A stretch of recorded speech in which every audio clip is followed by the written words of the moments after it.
Hi everyone. आज हम लोग एक नए टॉपिक वेक्टर्स को डिस्कस करेंगे। तो टाइम को बिना वेस्ट किए हम लोग देखते हैं पहले फिजिकल क्वांटिटी क्या होता है।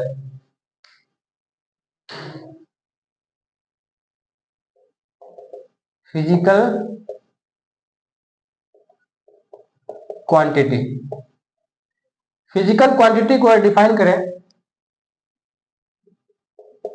It is the property of the matter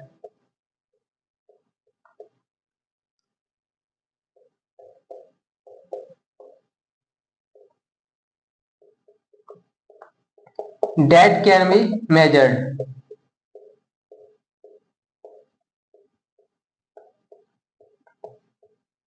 so physical quantity क्या है?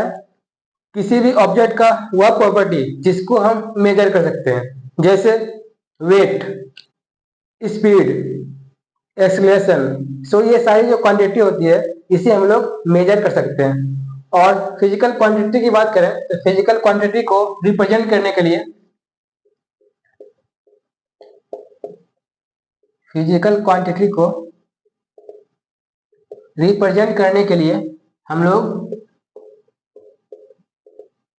Numerical value plus name of the unit, ये दो चीजों की आवश्यकता होती है। यानी फिजिकल क्वांटिटी को हमको रिप्रेजेंट करना है, जैसे कि मास ले लो। मास को रिप्रेजेंट करने के लिए मुझे उसका मैग्नीट्यूड चाहिए, प्लस हम उसे किस यूनिट में लिख रहे हैं। जैसे मान लो कि मास है 4 kg, तो यहाँ पे जो 4 है ये हमारा न्यूमेरिकल वैल्यू हो गया और केजी हो गया नेम ऑफ द यूनिट। उसी तरह से मैं बात करता हूँ स्पीड की।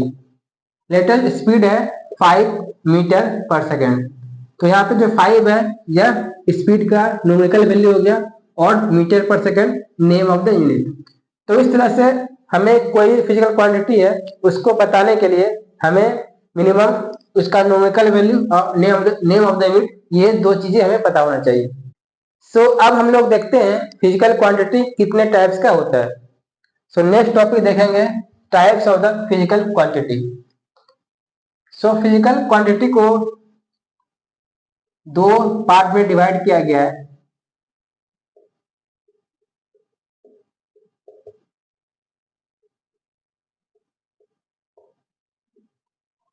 इसमें जो फर्स्ट है यह है scalar.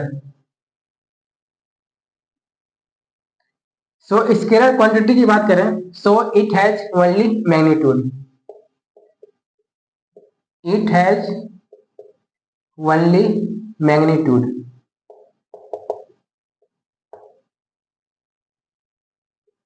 and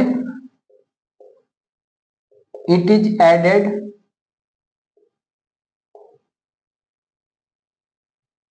by simple addition rule।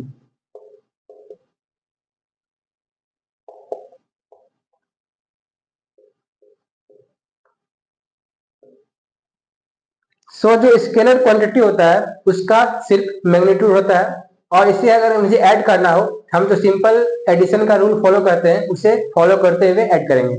जैसे मान लो एक ऑब्जेक्ट है जिसका मास है 5 kg और एक दूसरा ऑब्जेक्ट है जिसका मास है 2 kg।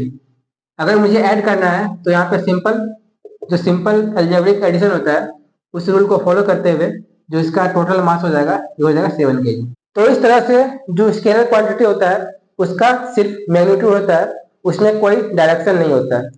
अब हम लोग जो नेक्स्ट देखेंगे वो है वेक्टर क्वांटिटी। सो नेक्स्ट जो टॉपिक है ये है vector quantity.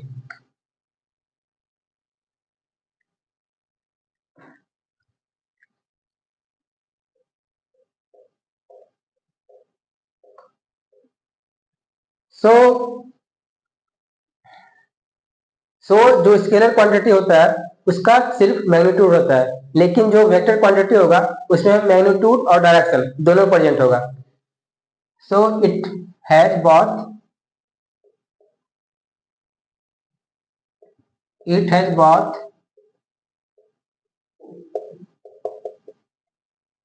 magnitude and direction।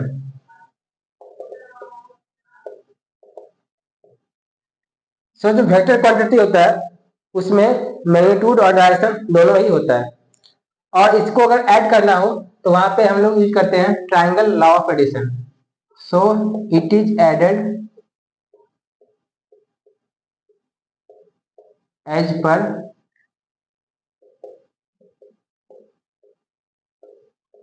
Triangle law of addition.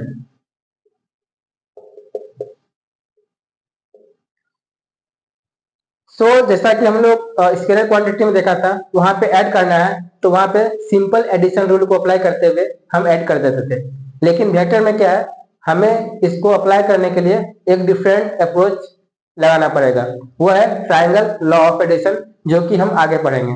सो अब हम लोग नेक्स्ट टॉपिक देखेंगे, ये है रिप्रेजेंटेशन ऑफ द वेक्टर। तो यहाँ पे हम लोग हेडिंग लिखेंगे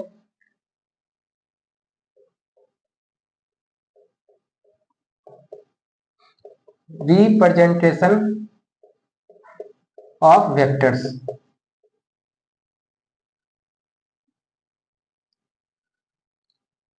तो हम लोग जानते हैं वेक्टर में मैग्नीट्यूड और डायरेक्शन दोनों ही होता है।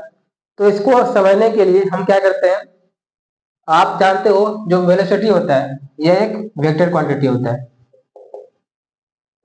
क्योंकि यहाँ पे स्पीड और डायरेक्शन दोनों के बारे में हमें पता होना चाहिए, स्पीड प्लस डायरेक्शन।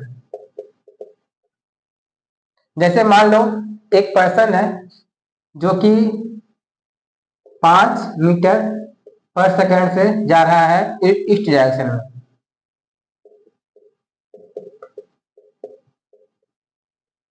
एक पर्सन है जो 5 मीटर पर सेकंड से ईस्ट डायरेक्शन में जा रहा है, तो मुझे इसका वेक्टर फॉर्म में इसे लिखना है। तो यहाँ पे पहले हम लोग जो डायरेक्शन होगा उसे हम लोग डिफाइन कर देंगे। तो आप जानते हो यहाँ पे इधर साउथ होता है, इधर नॉर्थ, इधर ईस्ट और इधर वेस्ट।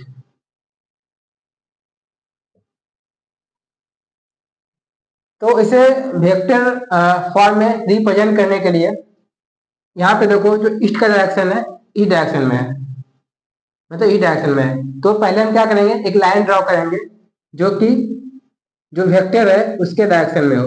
तो ये ईस्ट डायरेक्शन में है, तो हम लोग ईस्ट के डायरेक्शन में एक स्ट्रेट लाइन ड्रॉ करेंगे। तो यहाँ पे जो स्ट्रेट लाइन है इसका जो लेंथ है ये बताएगा magnitude of the vector quantity. So length बताएगा मैग्नीट्यूड। अब यहाँ पे देखो मैग्नीट्यूड तो पता चल गया, ये जो लेंथ है ये बताएगा 5 मीटर पर सेकंड को। अब देखो यहाँ पे जो स्ट्रेट लाइन है, हॉरिजॉन्टल लाइन है, यहाँ पे डायरेक्शन क्या है, इधर भी जा सकता है और इधर भी जा सकता है।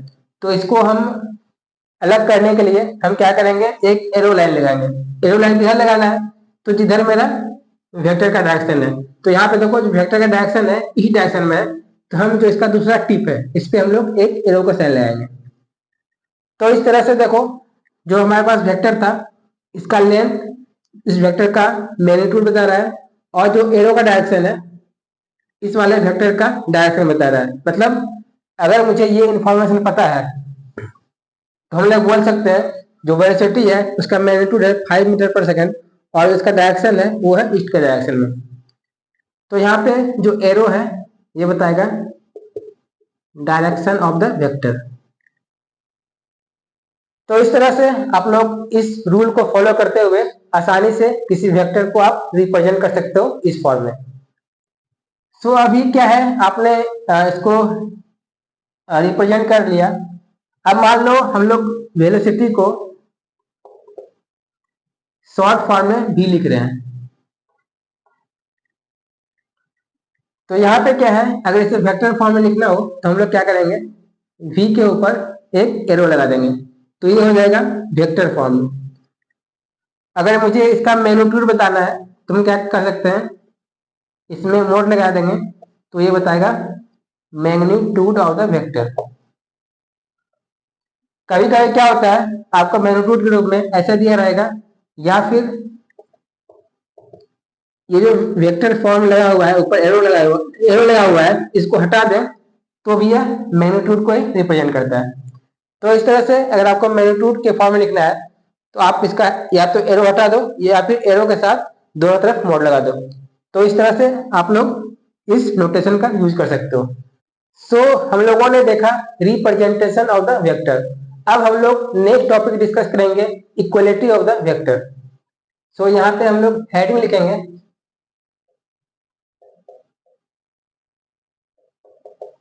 Equality of vectors. सो अगर हमारे पास दो वेक्टर दिया हुआ है सो उसके इक्वल होने का क्या कंडीशन होता है इसके बारे में हमें पढ़ना है। सो अगर हमारे पास दो वेक्टर दिया हुआ है तो इक्वल होने का जो कंडीशन है तो होता है ये होता है दोनों का मैग्नीट्यूड सेम होना चाहिए। Should same magnitude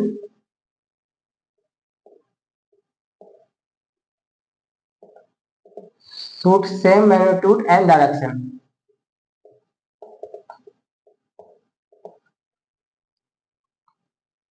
it means अगर दो वेक्टर इक्वल है तो उसका तो मैग्नीट्यूड बराबर होना चाहिए प्लस उसका डायरेक्शन भी सेम होना चाहिए। जैसे मान लो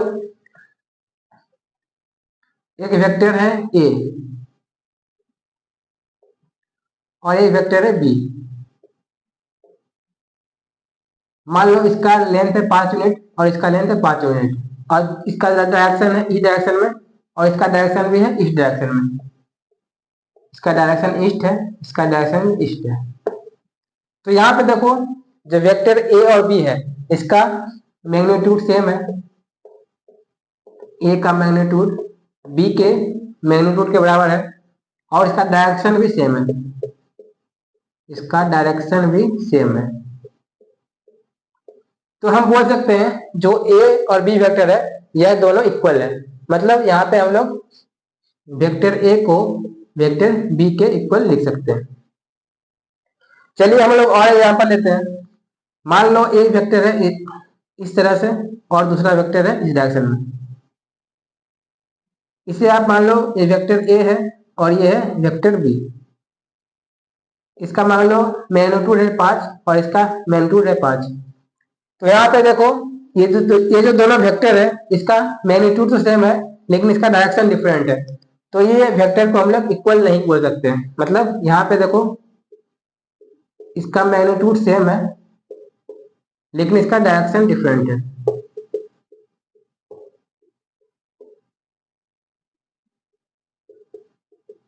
इसका डायरेक्शन डिफरेंट हो गया तो हम वेक्टर ए को not equal to vector B लिखेंगे। अगेन एक और एग्जांपल लेते हैं। मान लो एक वेक्टर ए है जो कि 5 यूनिट का है और दूसरा वेक्टर है बी जो कि है 7 यूनिट का और दोनों का डायरेक्शन ईस्टवार्ड डायरेक्शन में है। तो इस केस में देखो जो ए का मैग्नीट्यूड है बी के मैग्नीट्यूड से डिफरेंट है प्लस इसका डायरेक्शन देखो डायरेक्शन इसका सेम है। तो इस केस में क्या है मैग्नीट्यूड डिफरेंट है लेकिन डायरेक्शन सेम है। और हमने जो इक्वल होने के लिए क्या दोनों कंडीशन सेटिस्फाई होना चाहिए मैग्नीट्यूड भी बराबर होना चाहिए प्लस डायरेक्शन भी सेम होना चाहिए। तो इस केस में क्या है ये वेक्टर बी के बराबर नहीं होगा। तो इस तरह से आप लोग आसानी से दो वेक्टर आपको पता हो तो दोनों इक्वल है या नहीं ये आप पता कर सकते हो। सो हमने देखा कि हमारे पास कोई वेक्टर दिया हुआ है तो उस केस में दो वेक्टर इक्वल है या नहीं ये हम कैसे पता करेंगे इसका हम लोगों ने जो रूल था उसे देखा। सो हम लोगों ने देखा कि हमारे पास अगर दो वेक्टर दिया हो तो दोनों इक्वल है या नहीं उसके लिए दोनों का मैग्नीट्यूड और दोनों का डायरेक्शन दोनों सेम होगा तब दोनों वेक्टर इक्वल होंगे। अब हम लोग नेक्स्ट टॉपिक जो पढ़ेंगे उसमें पढ़ेंगे multiplication of the vector by number. तो यहाँ पे हम लोग हेडिंग लिखेंगे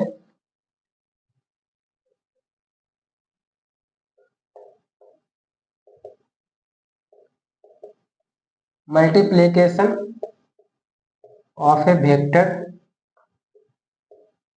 बाय ए नंबर। तो आप मान लो एक वेक्टर ए दिया हुआ है,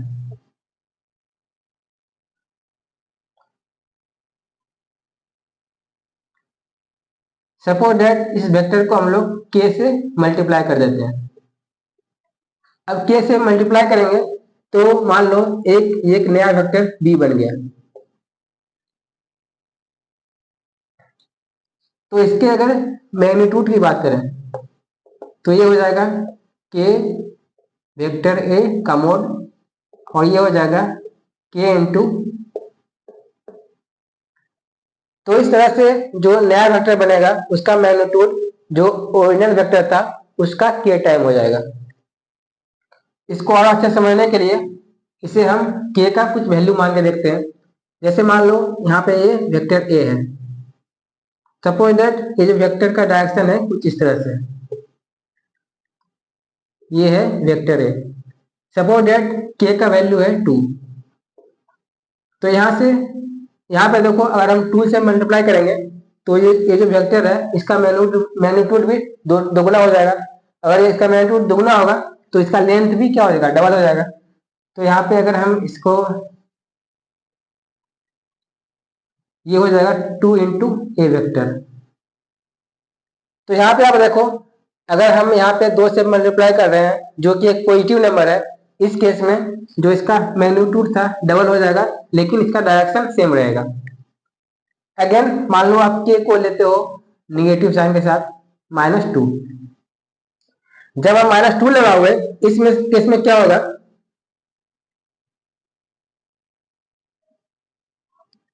इसका लेंथ तो डबल हो जाएगा। यहाँ पे जो -2 है तो जो हमारा ओरिजिनल वेक्टर था और जो नया वेक्टर बनेगा इसका दुगना होगा, लेकिन इसका डायरेक्शन उल्टा हो जाएगा।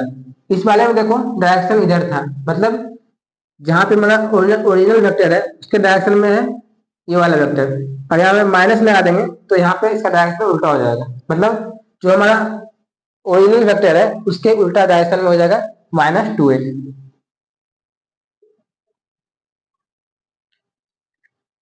तो इस तरह से आप लोगों ने देखा कि अगर कोई वेक्टर है, अगर उसे हम किसी नंबर से मल्टीप्लाई करते हैं, अगर वह नंबर पॉजिटिव नंबर है तो उस केस में उसका डायरेक्शन सेम होता है लेकिन उसका मैग्नीट्यूड अलग हो जाता है। और वहीं अगर बात करें अगर वह नंबर निगेटिव है, उस केस में क्या होगा कि उसका डायरेक्शन उल्टा हो जाएगा, मतलब जो हमारा ओरिजिनल वेक्टर है उसके अपोजिट डायरेक्शन हो जाएगा और उसका मैग्नीट्यूड चेंज हो जाएगा। सो अब हम लोग नेक्स्ट टॉपिक डिस्कस करेंगे एडिशन ऑफ वेक्टर्स। तो यहाँ पे हम लोग हेडिंग लिखेंगे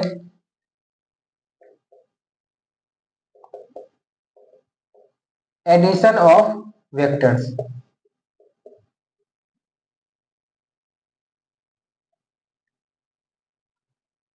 अगर हमारे पास दो वेक्टर दिया हुआ है तो हम लोगों ने देखा था अगर वो दो क्वांटिटी अगर स्केलर हो उस समय में क्या करते हैं हम लोग सिंपल ऐड कर देंगे। लेकिन अगर वो दो क्वांटिटी वेक्टर क्वांटिटी है उस केस में हम लोग ट्राइंगल लॉ ऑफ एडिशन को अप्लाई करते हैं। यहाँ पे एडिशन ऑफ वेक्टर करने के लिए बेसिकली दो मेथड्स हैं। एक है ट्राइंगल लॉ ऑफ एडिशन जिसे हम लोग हेड टू टेल मेथड कहते हैं, और दूसरा है पैरेललोग्राम लॉ, उसमें उसे हम लोग बोलते हैं टेल टू टेल मेथड। सबसे पहले हम लोग देखते हैं ट्राइंगल लॉ ऑफ एडिशन। इसमें देते हैं ट्राइंगल लॉ ऑफ एडिशन, इसे हम लोग हेड टू टेल मेथड भी कहते हैं।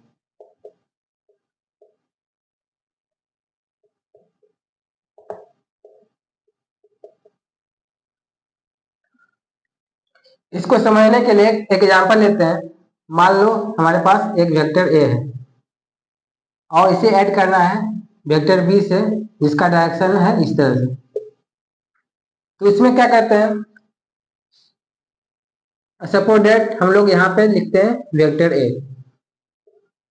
अब वेक्टर बी को प्लेस करना है इस तरह से जो वेक्टर बी का टेल है और जो वेक्टर ए का हेड है दोनों कोइंसाइड करें। तो यहाँ पे देखो जो वेक्टर बी है उसका टेल यहाँ पे है और जो वेक्टर ए है उसका हेड यहाँ पे है, तो हमें वेक्टर बी को यहाँ पे शिफ्ट करना है।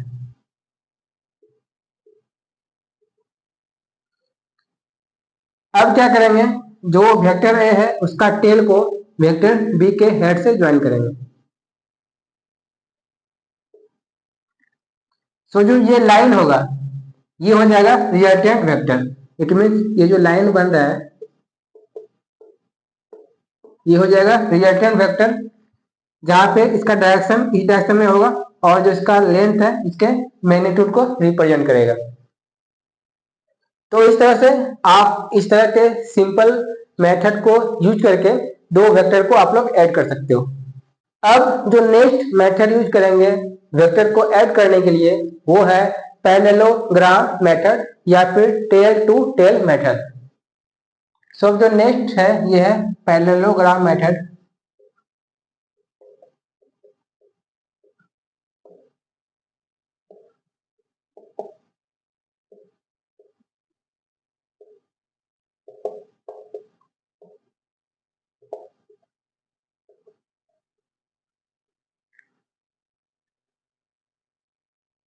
तो अगेन हम इसमें मान लो कि वेक्टर ए है और दूसरा वेक्टर बी है, कुछ इस तरह से जा रहा है। तो हमें वेक्टर ए और वेक्टर बी को ऐड करना है। तो हम अगेन यहाँ पे वेक्टर ए को ड्रॉ करते हैं। पहले वाले केस में क्या था, वेक्टर बी के टेल को वेक्टर ए के हेड से ज्वाइन किए थे। इस वाले में क्या है, दोनों का जो टेल है उसको मिला देंगे, मतलब दोनों को टेल को यहाँ पे इसको शिफ्ट करके टेल से टेल मिला देंगे। तो यहाँ से देखो क्या होगा। तो यहाँ पे मैं दोनों के टेल को आपस में मिला दिया। अब क्या करना है, वेक्टर जो बी है इसके हेड से एक लाइन ड्रॉ करना है जो कि वेक्टर ए के पैरेलल हो और इसके मैग्नीट्यूड, उसका जो लेंथ होना चाहिए मैग्नीट्यूड, इसका वेक्टर ए के मैग्नीट्यूड के बराबर हो। मतलब यहाँ से एक लाइन ड्रॉ करेंगे जो कि वेक्टर ए के पैरेलल हो और इसका जो लेंथ है वेक्टर ए के बराबर हो। अगेन हम फिर जो वेक्टर ए का हेड है यहाँ से एक लाइन ड्रॉ करेंगे जो कि वेक्टर बी के पैरेलल हो और जो इसका लेंथ होगा वेक्टर बी के बराबर होना चाहिए। तो ये बनेगा कुछ इस तरह से। तो यहाँ पे देखो इसका लेंथ इसके लेंथ के बराबर है, इसका लेंथ इसके लेंथ के बराबर है और ये दोनों लाइन पैरेलल है आपस में। तो ये क्या बन जाएगा, एक तरह से पैरेललोग्राम बन जाएगा, जिसके कारण से इसे हम लोग पैरेललोग्राम मेथड कहते हैं। तो यहाँ पे देखो जो इसका डायगोनल होगा, मतलब जो पैरेललोग्राम बना इसका जो डायगोनल होगा ये बताएगा इन दोनों के सम, इसका जो रिजल्टेंट वेक्टर होगा, इसका जो पैरेललोग्राम होगा इस दोनों के रिजल्टेंट को बताएगा। तो जो पैरेललोग्राम है ये बताएगा vector A plus vector B को, और इसका जो डायरेक्शन होगा ये यहाँ से इससे इस डायरेक्शन में जाएगा ये।